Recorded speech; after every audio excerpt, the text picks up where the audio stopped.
Let us see the next question. The following particulars relating to Vishnu Fund scheme is provided. Investment in shares at a cost is given to us. Investment is made in these kind of companies. Pharma company में investment किया है, construction industry में investment किया है, service sector के companies में, IT में, ऐसा करके इंफॉर्मेशन दे रखा है. Investment in bond which yields the fixed income. These are the listed bonds. 8,000 is the number of bonds in which investment is made and 15,000 rupees is the face value. और rate of interest है 14%. Unlisted bond 7 crore. Number of units outstanding 4.2 crore. Expenses payable यानी ये liability हमको दे रखा है. Cash and cash equivalent 1.5 crore. Market expectations on the listed bond 8.842% यानी required rate of return हमको question में दे रखा है. Particulars relating to each sector are as follows. Individual sector wise हमको ऐसा दे रखा है कि उसका इंडेक्स क्या था जब हमने इन्वेस्टमेंट किया और अभी का इंडेक्स क्या है वो भी हमको क्वेश्चन में दे रखा है. The fund has incurred the following expenses. Consultancy and management expenses 480 lakhs. Office expenses 150 lakhs, advertisement expenses 38 lakhs. You are required to calculate the following. तो ये तीन क्वेश्चंस हमको क्वेश्चन में दे रखे. Net asset value of the fund, net asset value per unit, if the period of the consideration is 2 years and the fund distributed ₹3 per year as cash dividend, ascertain net annual return. That is a question. तो पहले दो question तो भाई एक ही है, net asset value find करना है, उसके ऊपर से पर यूनिट कैलकुलेट करना है. So I want you to tell me that से हमारा फर्स्ट क्वेश्चन का आंसर क्या होगा जिसमें हमको नेट एसेट वैल्यू और उसके ऊपर से net asset value per unit calculate करना है. फिर हम लोग थर्ड क्वेश्चन डिस्कस करते हैं. So let us have understanding that से आंसर कैसे किया जाएगा. देखो जो सारे सेक्टर्स में हमने इन्वेस्टमेंट किया था वो सारे सेक्टर्स का इंडेक्स दे रखा है जिस दिन हमने बाय किया और करंट इंडेक्स, तो उसके ऊपर से उसका रीवैल्यूएशन हो जाएगा. चलो वो सबसे पहले कर लेते हैं. I request you to write down answer along with me. Calculation of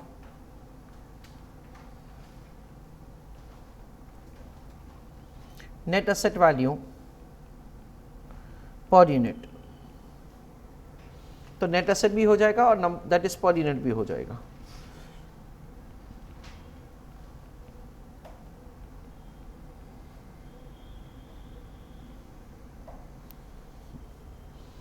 सबसे पहले है pharmaceutical companies.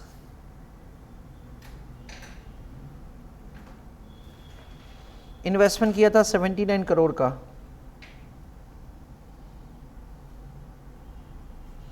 Divided by current index है 260 और रिवाइज इंडेक्स है 465.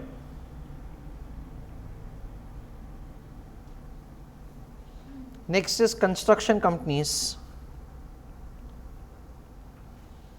In that it is 31 crore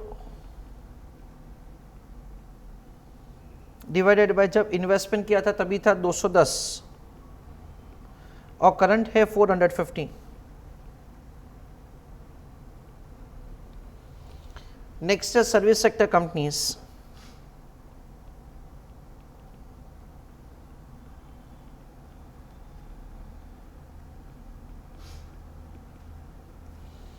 तो जब हमने इन्वेस्टमेंट किया था 56 करोड़ का,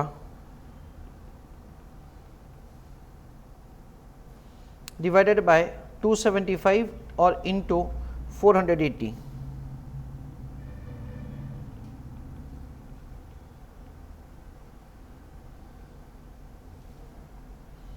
नेक्स्ट है आईटी सेक्टर कंपनीज का.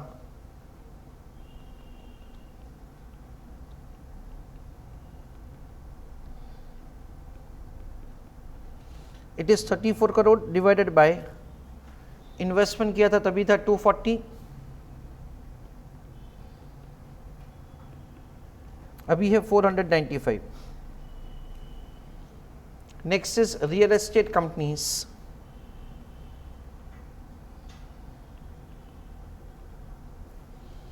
In that investment किया था हमने 10 करोड़ का,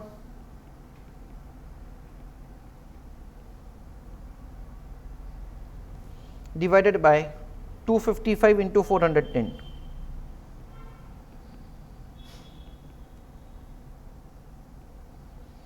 This is the way we can make the calculation of the revised values. Friends, examination में थोड़ा सा बी केयरफुल, ये जो सीक्वेंस होता है ना और ये जो सीक्वेंस होता है उसमें कई बार थोड़ा सा फ़र्क हो सकता है, तो ध्यान रखना, क्योंकि हम लोग क्या वो सीक्वेंस पे ही डालते हैं, वो ऐसे समझ लेते हैं कि उन्होंने वही सीक्वेंस दिया होगा, पर कई बार हमको अलग दे रखा होता है, सो जस्ट बी केयरफुल। उसके बाद लिस्टेड बॉन्ड्स, उसका वैल्यूएशन किया जाएगा। So let's run further.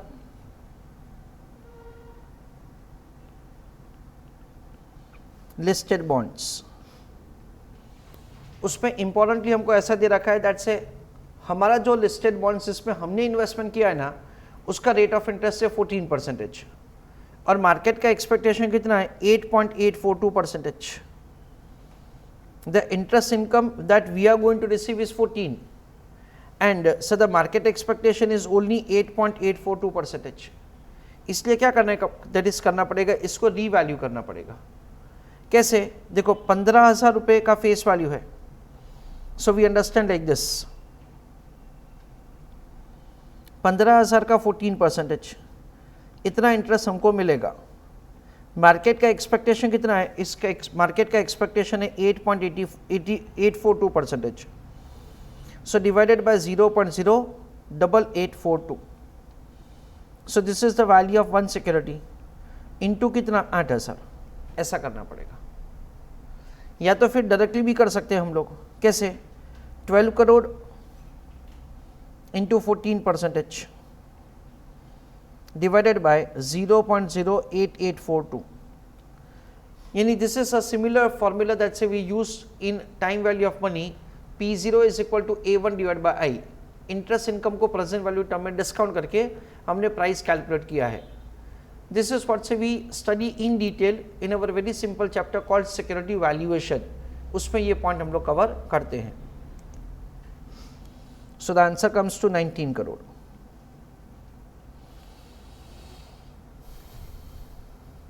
Unlisted bonds का कोई भी वैल्यूएशन का इंफॉर्मेशन नहीं है, तो उसको एज इट इज हम लोग ले लेंगे।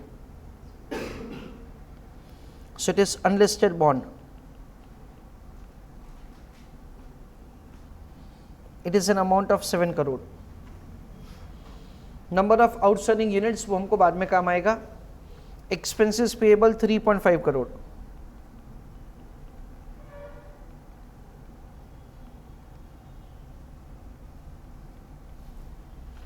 Next cash and cash equivalent 1.5 crore.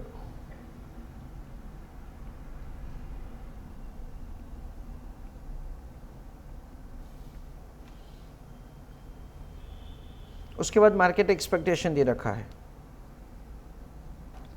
ना। फ्रेंड्स यहाँ पे देखो हमको डायरेक्टली कैश बैलेंस दे रखा है, सो बेसिकली हम लोग क्या मान लेंगे कि ये जो सारा एक्सपेंसेस है वो पे करने के बाद ही दे रखा है। तो ये सारे एक्सपेंसेस का इंफॉर्मेशन जो हमको क्वेश्चन में दे रखा है that is of no use to us.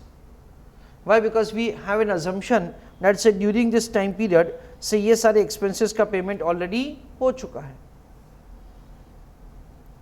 So this is the way we can compute the net asset, उसको number of units से divide करेंगे to compute NAV per unit। So starting with the revaluation, 79 into 465 divided by 260, so 141.2885, so 29 कर देते हैं। 31 into 450 divided by 210, 66.43,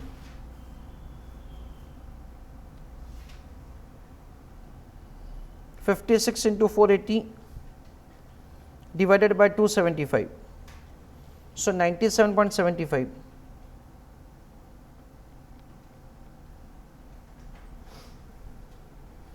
34 into 495 divided by 240, so 70.13.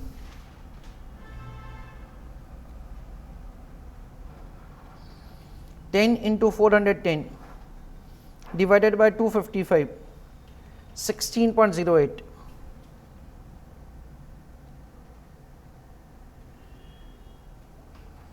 141.29 plus 66.43 plus 97.75 plus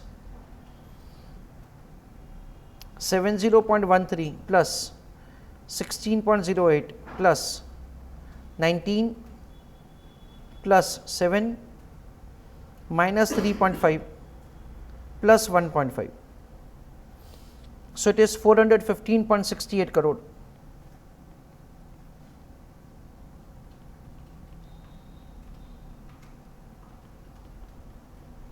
Divided by number of units.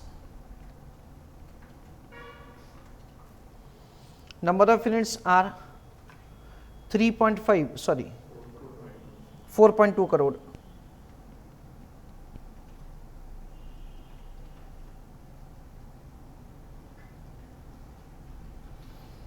So the net asset value per unit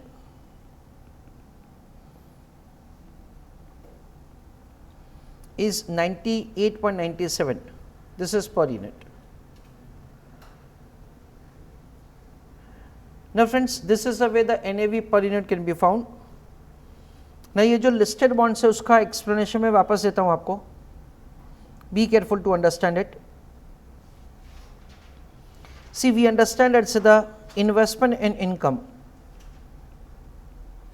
As an investor मैं क्या सोचता हूँ, अगर मैं कहीं पे 100 रुपये का इन्वेस्टमेंट करता हूँ तो लिस्टेड डिबेंचर्स पे मेरा एक्सपेक्टेशन है 8.842. So 100 into 8.842%. So I am expecting to get this much return. ये जो लिस्टेड डिबेंचर्स है जिस पे मैंने इन्वेस्टमेंट किया है उसका रेट ऑफ इंटरेस्ट है 14%. ऐसा हमको क्वेश्चन में दे रखा है. उसका रेट ऑफ इंटरेस्ट है 14% और 15,000 का फेस वैल्यू है. यानी हम लोग ऐसा समझ सकते हैं कि अगर ये सिक्योरिटी मैं किसी को बेचता हूं तो 15,000 का 14%, उसको कितना इनकम मिलेगा? उसको इनकम मिलेगा 2,100 का. So 8.842 is the income that an investor is expecting for investment of 100 rupees. तो अगर उसको 2100 रुपीज़ का इनकम मिलने वाला है तो वो कितना पैसा इन्वेस्ट करने को तैयार होगा? That is what say we make the computation. 2100 divided by 0.08842. So that comes to 23750.28. So this is what we understand is the value of one security. अगर आप रिकॉल करो तो हम लोग टाइम वैल्यू ऑफ मनी में एक formula पढ़ते थे जिसका नाम था P0 is equal to A1 divide by I. यानी इन्वेस्टर को जितना भी इनकम मिलने वाला है फ्यूचर में उसको प्रेजेंट वैल्यू टर्म में कन्वर्ट किया जाता था. So P0 is equal to A1 divide by I is the present value of the future cash inflow that is 23750. तो ये एक सिक्योरिटी का वैल्यू हुआ. ऐसा हमारे पास कितने सिक्योरिटीज है? ऐसा हमारे पास 8000 सिक्योरिटी है. So 23750 into 8000, that is the way the answer comes to 19 crore. So this is the way we compute the NAV per unit. Now third part of the question. अच्छा, just write a small note for the answer. In calculation of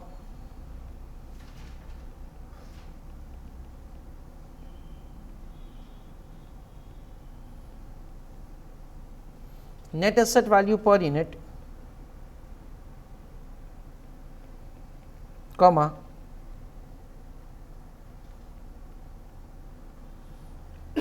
we assume that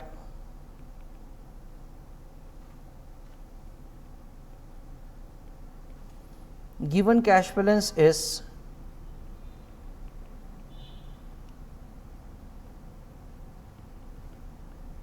after meeting its all expenses, full stop.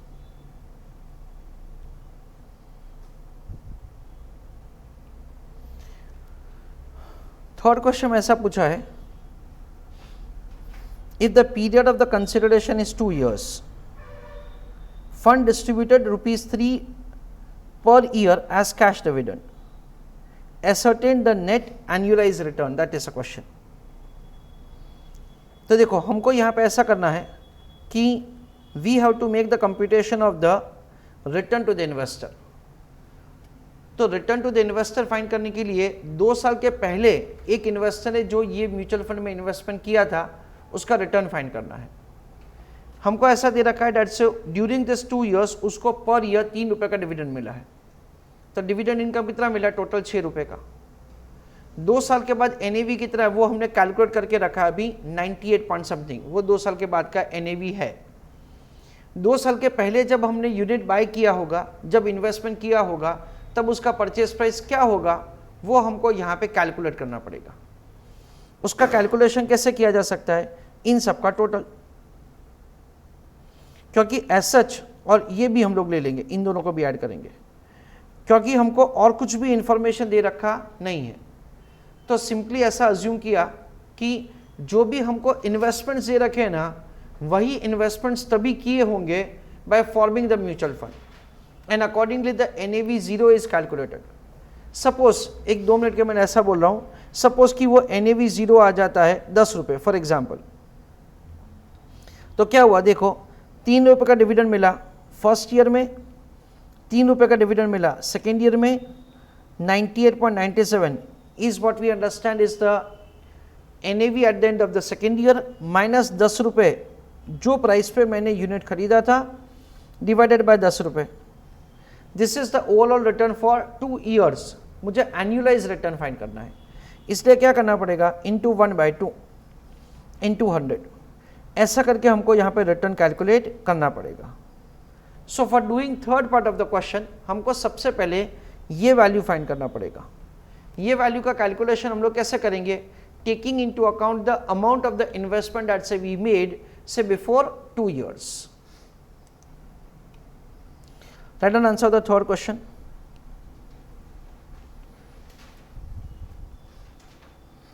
Calculation of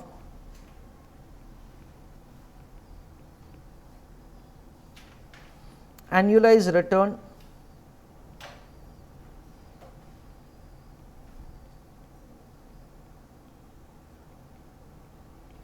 to investor.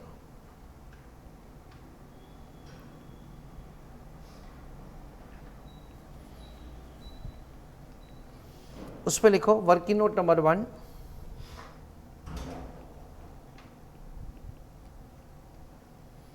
Calculation of NAV 0।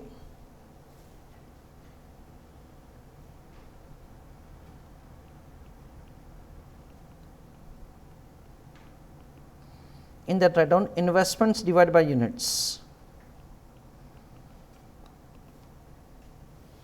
तो जो हमने pharma में investment किया that is 79 crore.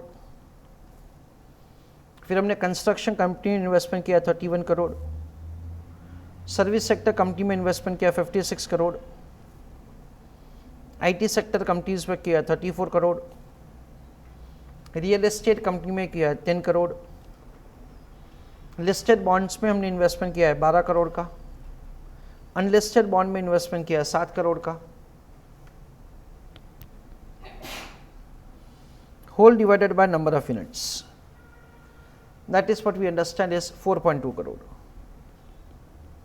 So we don't have a choice but to make an assumption कि ये सारे investments हमने exactly 2 साल पहले किए होंगे और तब और कुछ भी हमारा लायबिलिटी नहीं होगा। That is an assumption that we make. So the total NAV is 229 crore divided by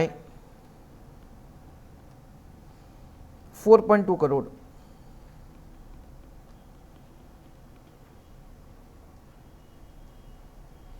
That is 54.52.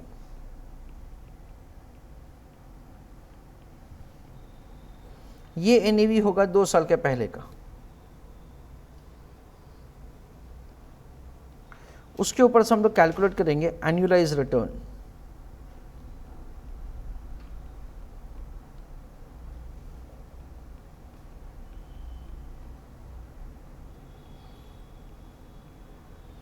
It is income divided by investment into 12 divided by n into 100. So we understand that's over here income में कितना आएगा 3 rupees का dividend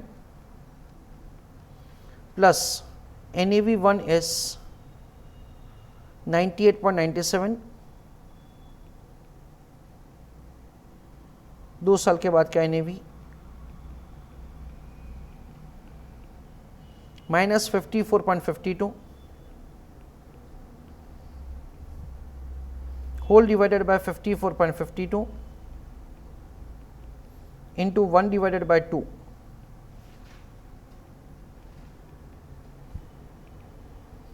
into 100, that is the way the annualized return is found. So the numerator is 50.45 divided by 54.52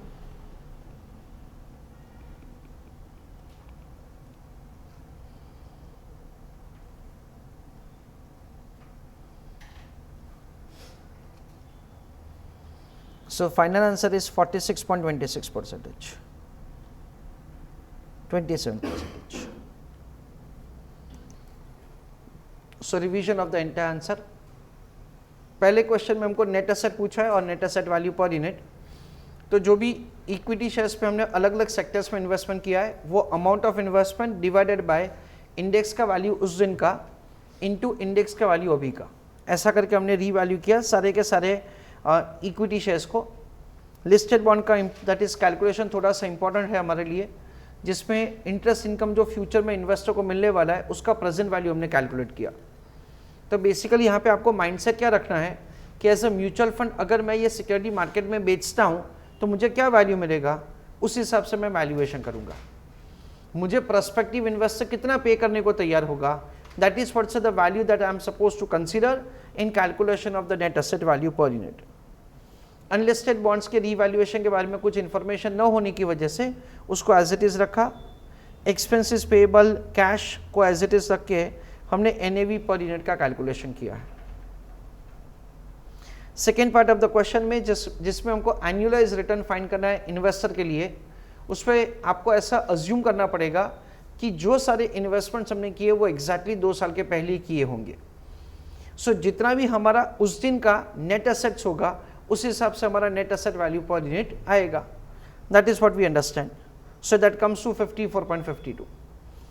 next annualise return, that is say the income divided by investment into 12 divided by n into 100, that is the way the return is calculated.